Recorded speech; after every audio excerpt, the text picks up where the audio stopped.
That feeling in the pit of your stomach, that inner fire that pushes you to outdo yourself, to take risks, to shine. It's what brought you here.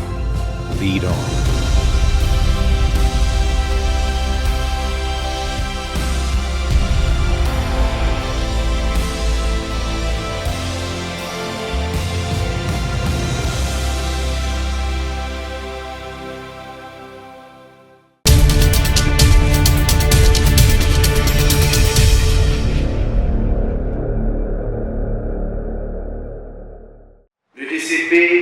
A travaillé sans relâche dans sa mission de combattre la pauvreté. Et à ce jour, ce programme a déboursé un peu moins d'1 milliard de roupies à travers des subventions aux projets et le renforcement des capacités des acteurs non étatiques et des ONG. Les programmes de coopération décentralisée, plus connus comme le DCP, qui célèbre cette année ses 10 ans d'existence, est financé par l'Union européenne. Pendant les 10 dernières années, le programme a ainsi financé près de 400 projets communautaires pour un montant global de 410 millions de roupies. Plus de 200 ONG ont bénéficié de subventions pour mettre en œuvre leurs projets en faveur des groupes les plus vulnérables. Le programme de coopération décentralisée est un outil idéal qui permet à la fois à l'Union européenne et le gouvernement d'aider les organisations de la société civile dans leurs initiatives pour contribuer aux objectifs de développement durable. En effet, le programme aidera à contribuer à la réalisation de l'objectif 1, qui vise à mettre fin à la pauvreté sous toutes ses formes.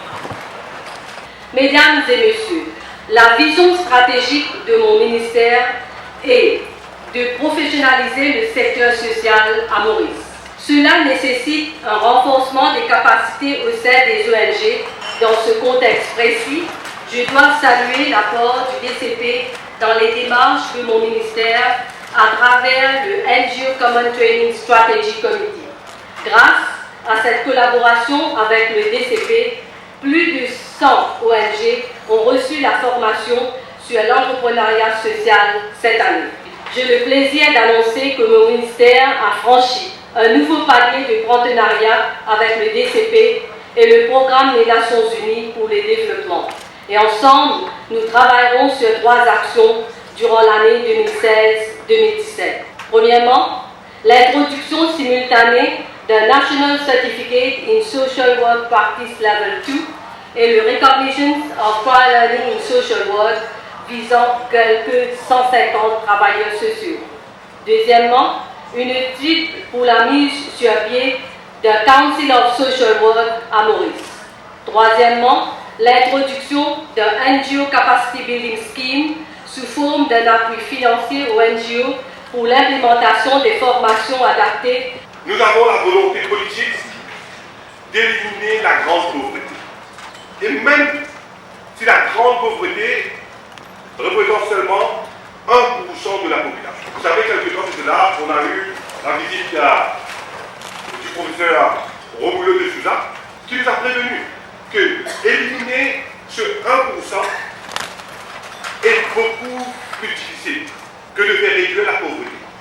Et là, ce sont les cas les plus difficiles. Et on ne pourra pas arriver sans une approche intégrée et une collaboration soutenue de tous les partenaires. On développe le nouveau concept du CSR Foundation. Et je compte bien puiser de l'expérience du DCP. Et peut-être je vais terminer en faisant un appel aussi vis-à-vis des différentes ONG, de la MACOS, de Business Mauritius, de venir de l'avant et nous faire des propositions en ce qui concerne ces guidelines.